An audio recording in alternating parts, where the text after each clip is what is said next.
Con su permiso, compañera diputada presidenta, compañeros integrantes de la mesa directiva, compañeros y compañeras diputados y diputadas de esta 14ª legislatura, selecto público que casi siempre nos acompaña, ¿no? En homenaje a los estudiantes de 1968 que fueron masacrados por las órdenes de Gustavo Díaz Ordaz y a los estudiantes de 1971 que también recibieron la represión por órdenes de quien fuera presidente de la República, Luis Echeverría Álvarez, y en homenaje a los jóvenes caídos el 26 y 27 de septiembre de 2014, estudiantes de la Escuela Normal Rural Isidro Burgos de Ayotzinapa, Guerrero. El 23 de mayo ha decidido nuestra patria rendir homenaje al Día del Estudiante, incluso desoyendo como justa medida el Día Internacional del Estudiante, que celebra la Organización de las Naciones Unidas un 17 de noviembre, y no podía ser de otro modo, pues cuenta nuestra nación con suficiente tributo para una fecha como esta. También, abriendo un paréntesis, un 19 de mayo, pero en 1898, muy cercano al 23 de mayo, paradójicamente es ultimado en plena batalla campal un maestro de maestros que instantes antes de morir dedicara sus últimas letras a un entrañable amigo mexicano, Manuel Mercado, y me refiero a José Martí y Pérez, quien en franco reto de hombría al generalísimo Antonio Maceo mostró que una lucha por la independencia en Cuba no se hacía con una pluma en la mano nada más, y subió a su corcel blanco como la pureza de sus ideales, y de frac negro resultó atrapado por un proyectil Mauser en su pecho. Dedicó el maestro de maestros cubano de América y del mundo una máxima valerosa que hoy repiten los estudiantes cuando recitan sus versos sencillos: no me pongan en lo oscuro a morir como un traidor, yo soy bueno y como bueno moriré de cara al sol. Estimados compañeros y compañeras, México celebrará el próximo 23 de mayo, en 2 días, un día de victoria del estudiantado mexicano, no solo por el logro de una autonomía universitaria de la Universidad Nacional Autónoma de México, sino que representó una muestra de resistencia nacional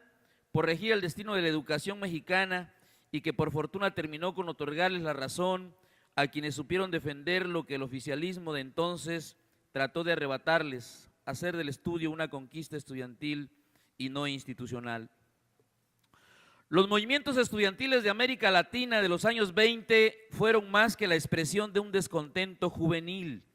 Por medio de ellos se manifestó un cambio en la estructura social de los países latinoamericanos. Gracias al nuestro, hoy podemos citar con orgullo el egreso de un 20% de nuestros científicos de nuestra siempre honorable Universidad Nacional Autónoma de México. Y tendríamos que mencionar también los 3 premios Nobel mexicanos salidos de sus eméritos pero batalladores salones, como es el caso de nuestro afamado intelectual Octavio Paz,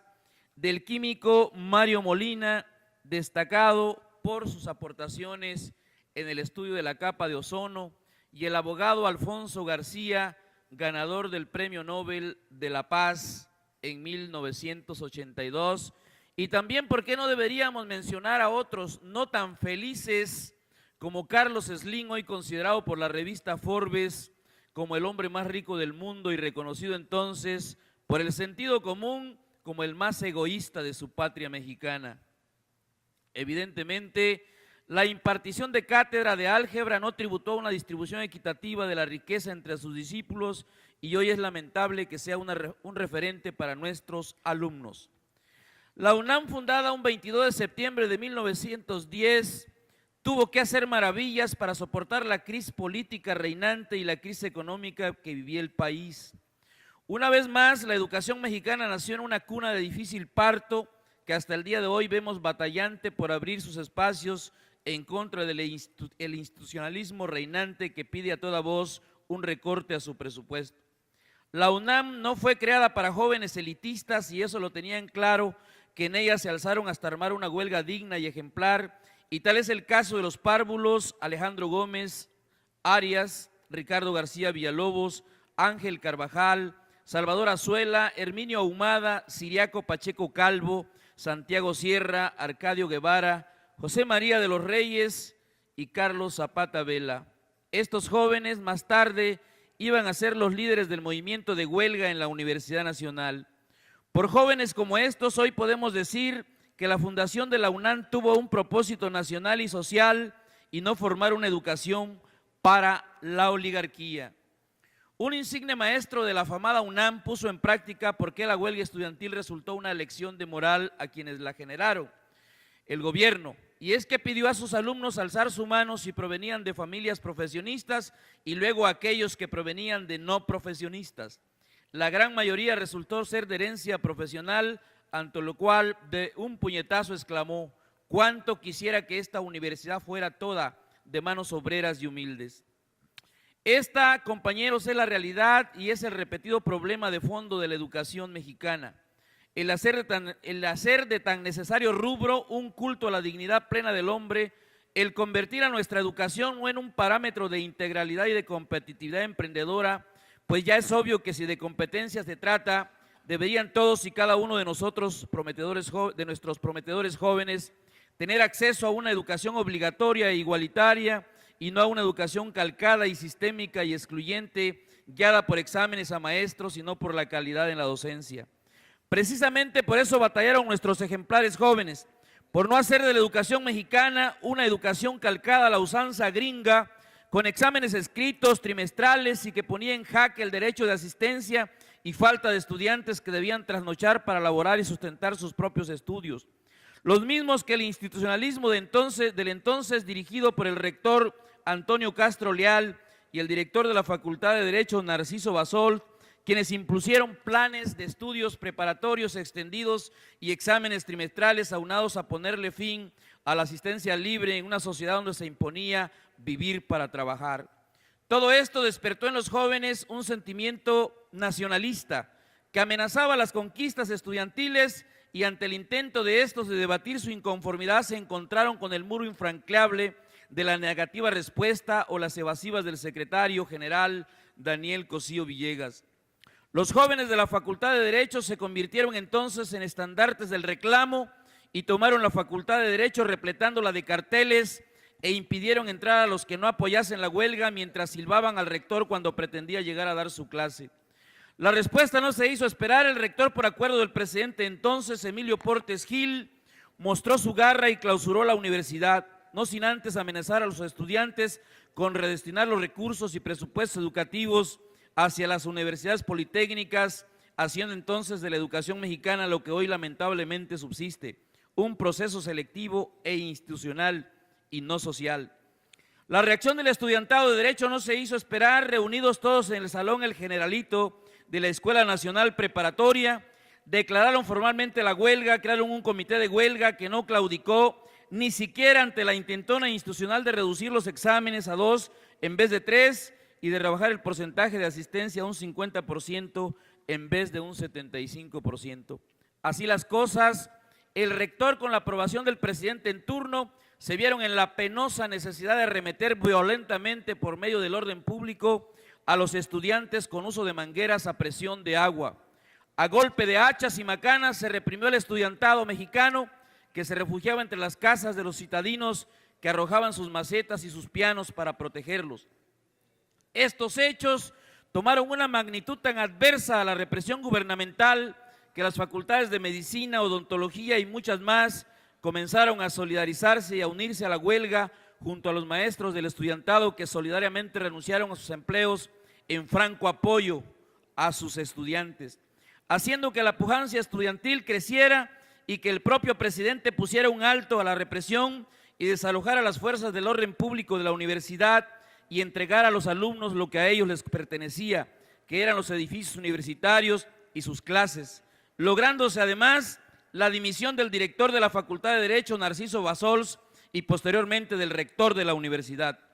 Fue así que luego de arduos debates y temerosos asesoramientos en la cúpula presidencial y docente, que un 10 de julio de 1929 fue promulgada la Ley Orgánica de la Universidad Nacional Autónoma de México.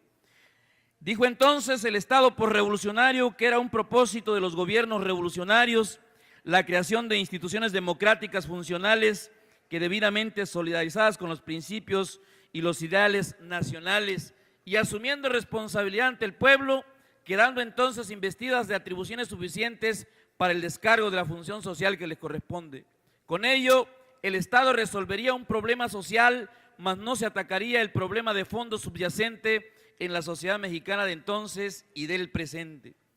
El Día del Estudiante de México debe convertirse en un recuerdo y en una experiencia de lo que nuestros jóvenes pueden lograr e incluso de cómo son nuestros jóvenes relevos, los que pueden hacer de nuestra patria un ejemplo de abnegación y de mejora, y es por ello que debería estar repleta no solo la ciudad capitalina de jardines de paz para aplacar el amargo recuerdo de la arbitrariedad institucional contra el estudiantado.